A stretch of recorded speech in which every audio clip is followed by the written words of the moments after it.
Assalamualaikum warahmatullahi wabarakatuh. Salam sejahtera anak-anak dan siswa-siswi kelas 5 Sekolah Dasar. Berjumpa kembali bersama Pak Umar Wira Hadi Kusuma. Pada hari ini kita akan membahas tentang tema 4, sehat itu penting. Subtema 1, peredaran darahku sehat. Pembelajaran 1 dan 2. Baiklah anak-anak semua, mari kita mulai membahasnya. Untuk kegiatan pembelajaran diantaranya mengamati gambar organ peredaran darah dan fungsinya pada manusia. 2. Menuliskan organ peredaran darah dan fungsinya pada manusia. 3. Membaca pantun. 4. Menyebutkan ciri-ciri pantun.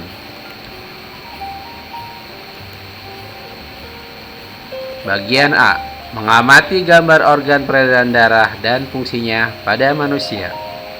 Darah sangat penting peranannya bagi manusia. Peranan darah antara lain mengalirkan oksigen ke seluruh tubuh dan mengangkut karbon dioksida dari seluruh tubuh menuju paru-paru. Dalam tubuh manusia, darah mengalir melalui organ-organ peredaran darah. Apa saja organ peredaran darah manusia? Apa fungsi organ peredaran darah manusia? Baiklah, mari kita cari tahu.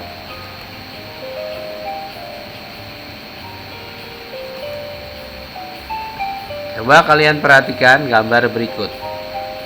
Ini adalah organ peredaran darah manusia, yaitu terbagi dua, ada peredaran darah kecil dan peredaran darah besar. Di sini ya, diantaranya ada kapiler paru-paru, serambi kanan, serambi kiri, bilik kanan, bilik kiri, dan kapiler. Mengalirnya darah di dalam tubuh disebut sistem peredaran darah. Sistem peredaran darah dalam tubuh ada dua, yaitu peredaran darah kecil dan peredaran darah besar. Sistem peredaran darah kecil yaitu darah mengalir dari bilik kanan menuju paru-paru melalui arteri pulmonalis. Dalam paru-paru terjadi pertukaran darah yang banyak mengandung karbon dioksida atau CO2 dengan darah yang banyak mengandung oksigen atau O2.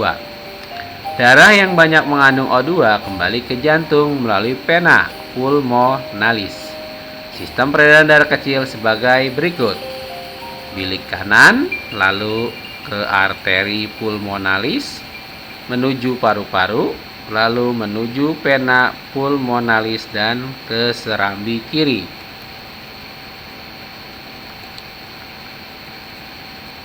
Sistem peredaran darah besar yaitu darah yang banyak mengandung oksigen atau O2 mengalir dari bilik kiri jantung ke seluruh tubuh, kecuali paru-paru melalui arteri besar atau aorta. Selanjutnya terjadi pertukaran darah yang banyak mengandung oksigen dengan darah yang banyak mengandung karbon dioksida di seluruh tubuh. Darah yang banyak mengandung karbon dioksida kembali ke jantung melalui vena ke serambi kanan.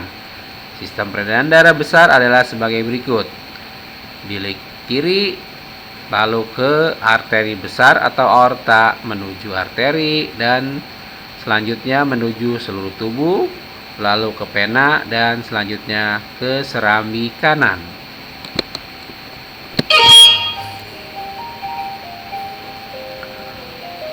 Fungsi atau peranan organ peredaran darah pada manusia adalah sebagai berikut. Yang pertama, jantung. Jantung berfungsi memompa darah ke seluruh tubuh.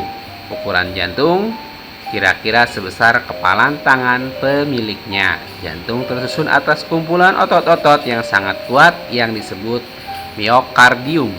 Jantung terdiri atas 4 ruang, yaitu serambi kanan, serambi kiri, bilik kanan, dan bilik kiri.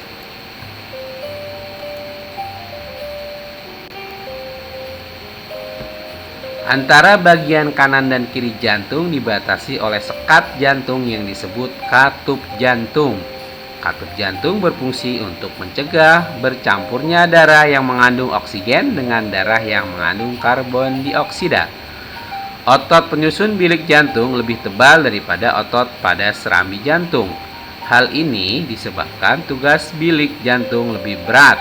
Tugasnya yaitu memompa darah keluar dari jantung ke seluruh bagian tubuh.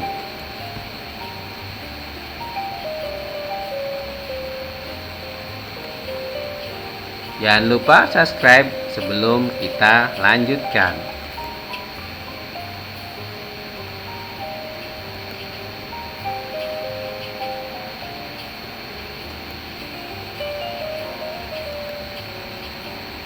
Baik, siswa-siswi kelas 5 dan anak-anak semua dimanapun berada, kita lanjutkan.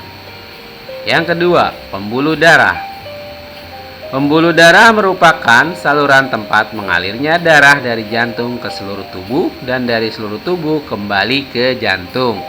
Pembuluh darah terdiri atas dua jenis, yaitu pembuluh darah nadi dan pembuluh darah balik. Pembuluh darah nadi disebut arteri, sedangkan pembuluh darah balik disebut vena.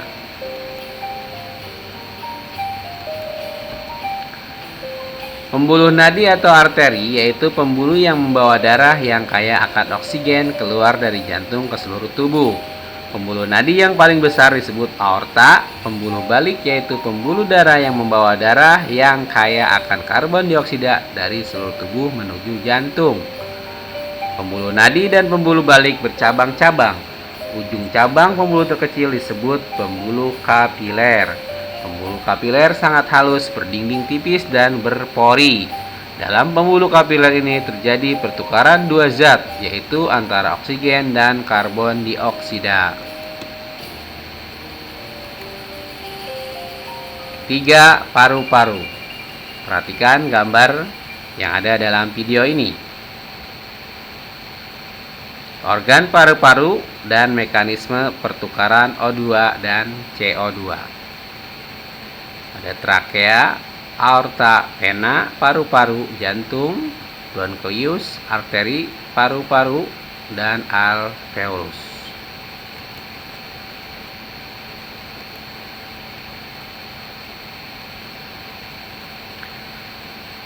Paru-paru berperan sebagai penyuplai oksigen ke dalam darah.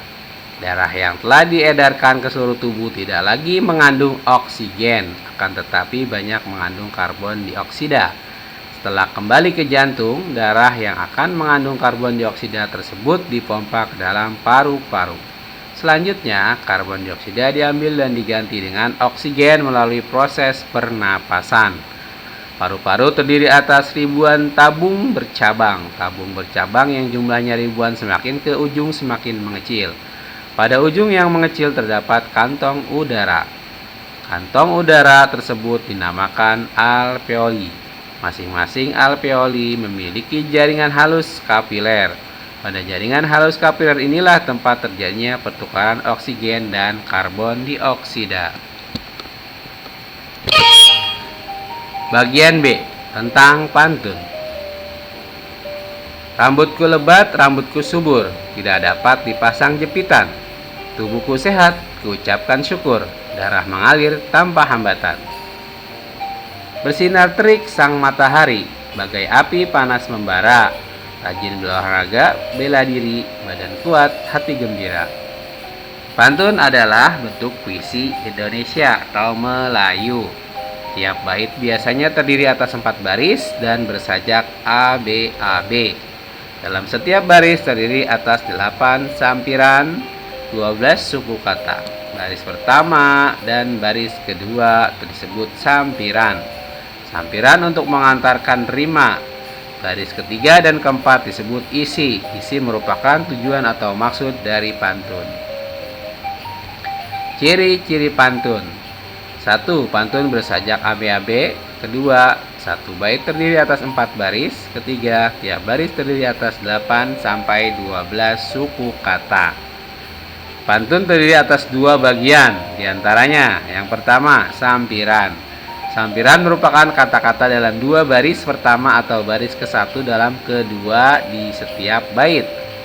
Yang kedua, isi. Isi merupakan kata-kata dalam 2 baris terakhir atau baris ketiga dalam dan keempat di setiap bait pada sebuah pantun. Coba perhatikan pantun berikut. Untuk baris pertama, yaitu rambutku lebat, rambutku subur. Baris kedua, tidak dapat dipasang jepitan. Nah, itu disebut sampiran. Jadi baris pertama dan kedua, teks yang berwarna kuning disebut sampiran. Adapun baris ketiga dan keempat, yaitu tubuhku sehat, ku ucap syukur, darah mengalir tanpa hambatan. Yang berwarna putih teksnya atau tulisannya itu disebut isi. Baiklah siswa-siswi kelas 5 dan anak-anak semua dimanapun kalian berada, sekarang kalian silakan kerjakan tugas ya. Berikut ini ada 5 butir soal. Tugas ini bisa kalian kerjakan di buku tulis kalian, disalin soal dan dilengkapi jawabannya. Selamat belajar, tetap semangat. Saya akhiri, wassalamualaikum warahmatullahi wabarakatuh.